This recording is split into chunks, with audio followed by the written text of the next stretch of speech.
Hi there, my name is Ben and I like to read. Today we're going to be reviewing perhaps one of the most important books with regards to not only science fiction, but also dystopian, totalitarian, future literature. We are going to be reviewing the novel We by Yevgeny Zamyatin. This book is, in my opinion, one of the most groundbreaking books ever to have been written, essentially because it has spawned a wide array of classics. Without this book, 1984 by Orwell would not have been written. Without this book, Brave New World would not have been written, or Darkness at Noon, so a couple of those which we'll review in later episodes. Before we get into the book, I do want to give you a little bit of a brief snapshot of the author's life. So Mr. Zamyatin was a Russian. He was born in the late 1800s. He was actually a naval engineer by trade, and he was arrested in 1905 during the abortive Russian Revolution against the Tsar at the time, which many of you may know from the Battleship Potemkin fame during the Russo-Japanese War. So he was thrown in jail. He was granted amnesty, and then during World War I, he was actually working for a little bit in England. He was working in Newcastle, supervising shipbuilding, specifically icebreakers. Now, he wrote this book in the 1920s. He started writing it when he was in England. He started writing it in Russian, and this book was eventually completed in his native language. It was twice denied publication by the Russian state authorities, which by the time that he had got back, the Bolsheviks had taken power, and he spent the better part of 3 years attempting to get this published. In 1923, there were vociferous attacks on this book by party delegates, by critics, and anyone who supported the establishment. He didn't give up. He was arrested again and essentially denied the opportunity to publish anything. But in 1931, he'd made repeated requests to Stalin to leave the USSR, which surprisingly Stalin accepted.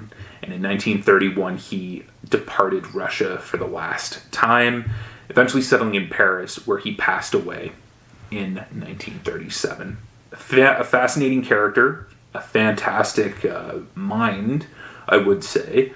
Not many would expect a naval engineer to have, accurately predicted this, the horrors of Stalinism, if you will. But I think that if anybody could, it would have been him. Essentially because he was well involved with the labor unions, of course, working in close proximity with stevedores, with manual laborers, with tradesmen who were essentially the bedrock of socialist uprisings.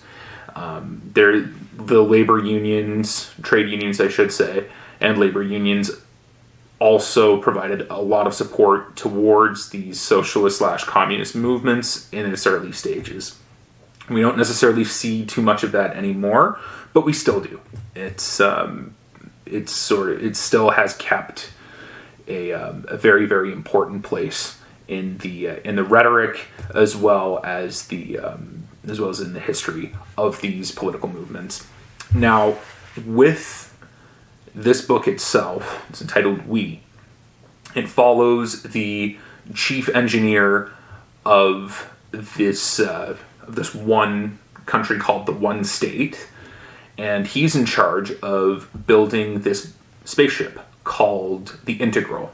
He's the chief engineer of the project, and this is going to allow them to colonize the stars beyond and spread the One State's ideology. This gentleman's name is D503. He, like everybody else in the One State, does not have a name. All they have is a letter and 3 numbers to identify themselves.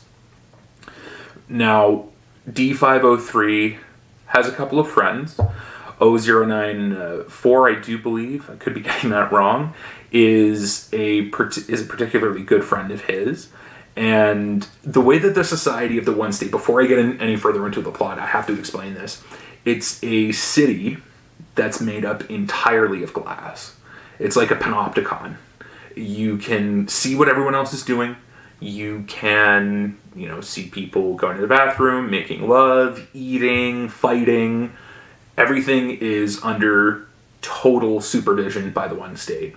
So much so that if you wish to, let's say, pursue someone romantically, of course there are no marriages within the One State, but if you do wish to engage in sexual activity with somebody, you actually have to go to the government office and fill out a form in order to request to sleep with this person. And if they're not taken on the day that you want, then you get to get together. It's a little bit of it seems absurd, but it makes more sense as the novel goes on. Now, D503 is very, very much a believer of the One State, of himself. But more so than that, he's a little bit of a dreamer. He's a scientist, he's an engineer, he wants to get this project off the ground because for him it represents not just the glory of the One State, but it represents a point of personal pride. He is the one who built the integral. I should also want to let you know that the One State itself is a city-state. The vast majority of everything else is surrounded by this quote-unquote green wall where supposedly no life survives outside of there. It's just verdant, overgrowing, and everything else. There are no humans, or so we think. Now, he's about to complete this project, whereupon this lady, this beautiful woman, I-330, who openly flaunts, the One State's prohibitions on tobacco, on alcohol, on unregulated sexual activity. She approaches him and attempts to sway him. Now, he at first thinks that she's obviously some sort of a plant, but more and more she draws him in, and he starts to question what he's doing. He starts to question the state's motives. He starts to question if there is, in fact, life beyond the green wall. To dire consequences. I won't spoil it all for you. What a fantastic book. I remember the first time I read this, which was many, many years ago. I know I probably say this about every book, but it blew me away. I'd already read a couple of, dystopian, quasi-totalitarian views of the future beforehand, especially in fiction format. As soon as I read this, it was a light bulb click, and I thought, okay, now I understand where they all got this from. I also really enjoyed the format in which this book was written. It's written, instead of in chapters, it's written in diary entries. So we've taken through essentially 40 entries in D503's life, so to speak, up until, from the beginning where he's still a valid, loyal, and royal supporter of the One State, all throughout his, dalliance with I-330, through his adventures, up until, of course, the end of the book. I think, as a narrative structure, it's great. You can take these little vignettes and see the cohesive narrative behind them, but also it really allows, as a narrative device, it allows us to get into D503's psyche.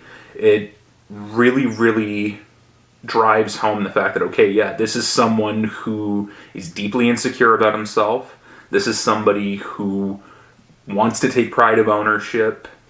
This is someone who has been taught from a very, very young age how certain things are supposed to go.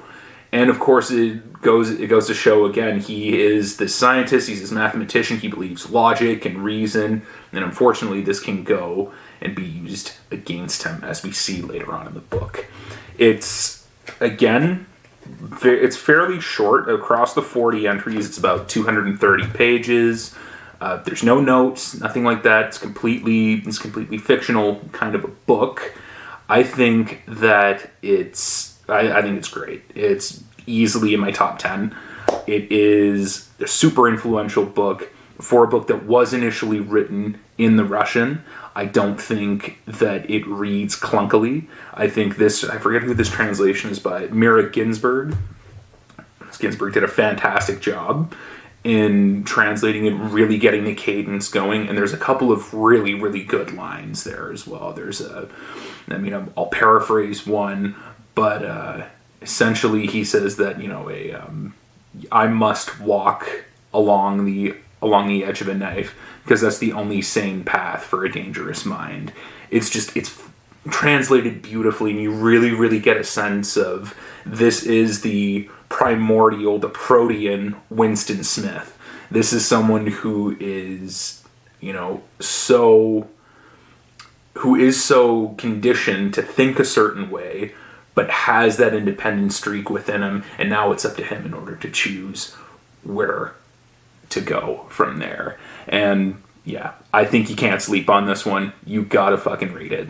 It is, forgive the language there, but it's unreal. It's something that books like these come across once in a lifetime. I think once in a generation, if you will. And I can see why Mr. Zamyatin fought tooth and nail in order to get this published. Because, for me, something like this is, I can see why it's dangerous. I can see why people fought against it, why he was called down to the dirt, why he was arrested, why they didn't allow him to publish anything, because thoughts like this, works like this, are something that can never be stifled.